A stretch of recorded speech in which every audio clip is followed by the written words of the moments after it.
Thank you, thank you. I'm coming! Ready?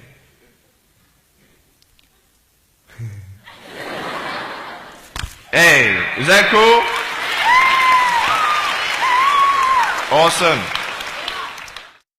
I want to talk about like when I started, going to school and stuff, a lot of people put me down, you know what I mean? Like people tease each other. I mean, people come up and say, hey, you're fat, you're fat, you're fat, you're fat, you're fat, you're fat, you're fat, you like, lose some weight, and you go home and you look at yourself in the mirror and go, I'm fat, right? And so many people tease each other. Oh, you're too short, you're too tall, you look whatever.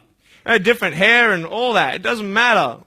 See, the thing is, when you're in school, when you're growing up in life, it actually sort of matters to people how you look. And then it matters to you because it matters to others. Why? Why does it matter how you look? Because if they don't like you, then who will? If they don't accept you, then who will? And the fear that we have is that we're going to be alone. That we're not good enough. And we have to change ourselves. And so many people put me down and say, Nick, you look too weird and no one's really your friend and you can't do this and you can't do that. And I couldn't change anything. It's not like just fixing my hair one day and everything's fine. It's not like, just whatever. I couldn't change my circumstance. I couldn't just one day wake up and say, hey, give me arms and legs. I need arms and legs. You know what I mean? Like, I went to a bodybuilder, and said, can you make me some arms and legs? No joking. Bodybuilder, you get it? Right? So this is the thing. I go up to people, can you give me a hand? Just joking. But it was so hard because people put me down. And I started believing that I was not good enough. I started believing that I was a failure. That I'd never ever be somebody who people would like or people would accept. And it was so hard, man. I thought to myself, I can't go on the soccer field like everybody else, and I can't ride my bike, and I can't skateboard, and all these sort of things. And I started getting depressed. I thought, what kind of purpose do I have to live? I mean, are you just here to live to die? I mean, is there not a purpose for me? Is there not a purpose in life? And I had questions and no answers. And I asked my mum and dad, why did this happen? I asked doctors, why did this happen? And they don't know. There are some things in life that are out of your control that you can't change and you've got to live with. The choice that we have, though, is either to give up or keep on going. I want to ask you, what are you going to believe? Are you going to believe in yourself? Are you going to believe everybody else's judgment on you? Are you going to believe people when they say that you're a failure? When no one really likes you, no one really cares about you? And it's not really to say that, hey, you need someone to come up and say, hey, really, I like you, I care about you. No, it's not that, but it's the fact that people put you down. People don't even look you in the eye. People ask you how you are, and you say fine, but you're not fine, and they'll never know that. I tell you, life is interesting. Life's a journey. See this phone here? Let's say that I want to go to the phone, right? And I start from over here. Now, to get to the phone, it's not like I'm going to start meditating and going hum, right, and float across the air, right? It's not going to work. It's not like I'm going to go hum and woo, it's not going to work. So I have to take one step at a time, one step at a time, one step at a time. You can only take one step at a time. I don't care how big your step is, it's only one step at a time. You can't do 2 steps in one. You understand? So it's like one step at a time. And you take steps in this direction, you take steps in that direction. Sort of get lost along the way, and sometimes you fall down. Now, to illustrate my point, I'm going to jump off the table, do a back twist, and land on the floor. Okay? Is that cool? Are you ready? Oh, there's a clock there? Okay, can you move the clock for a second, please? Beautiful, beautiful. All right. You ready? So, are you guys ready? Just let me know when you're ready. Are you ready? Okay, ready? 1, 2. I'm joking, man. Are you serious? Just put the clock back there. If I did that, I'll break my arm or something. You know what I mean? But honestly, along the way, you might fall down like this. Ready? Right? Hello! Right. So what do you do when you fall down? Get back up. Everybody knows to get back up, because if I start walking, I'm not going to get anywhere. But I tell you, there are some times in life where you fall down and you feel like you don't have the strength to get back up. You sort of put a mask on your face when you come to school and pretend that everything's okay when it's not, and you go home and lay in your bed when no one's looking at you, when you don't have to impress anybody, and you're yourself. And fear comes in.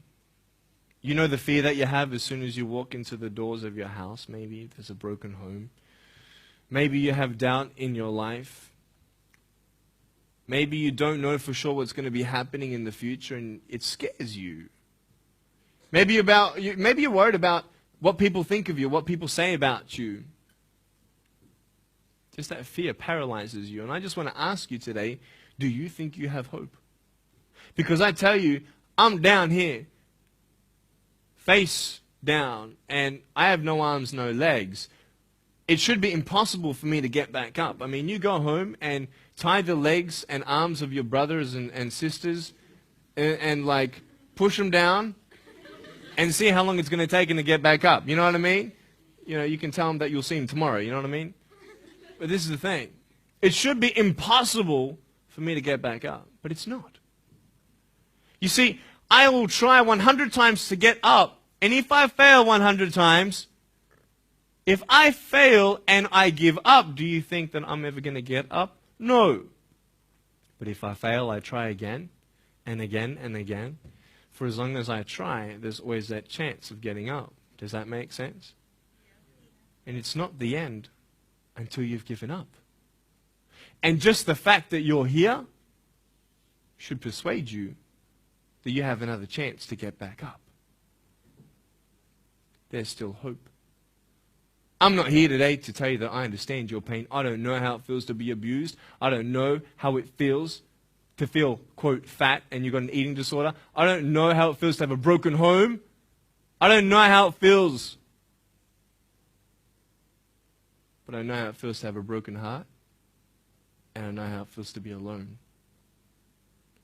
And I want you to know that I found my strength in Jesus Christ, and you're going to find your strength in whatever you find it in. But I just want you to know that it's not the end. It matters how you're going to finish. Are you going to finish strong? And you will find that strength to get back up like this.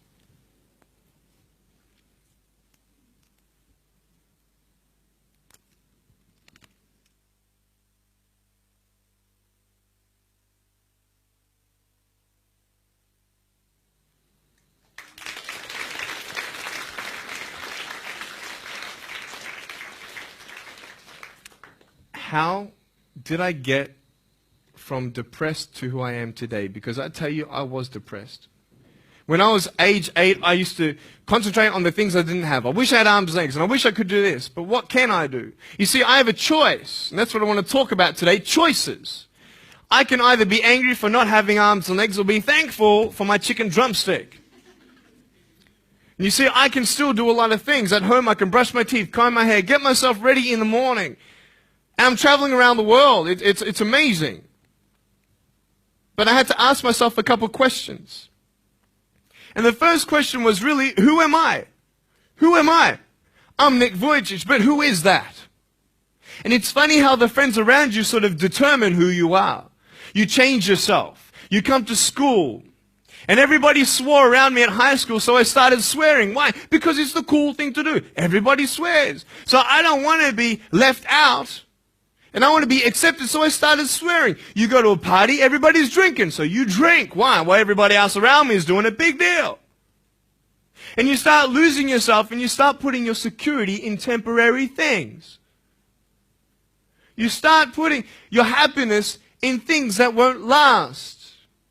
You can get drunk all you like, but in the morning, you're going to be sober with a headache with the same problems. You want to be high the rest of your life on drugs? Everybody says, don't do drugs, don't do drugs. Well, why? Why do we even go there? It's either out of curiosity, peer pressure, or trying to escape reality. Basically, three things. That's why we go to drugs.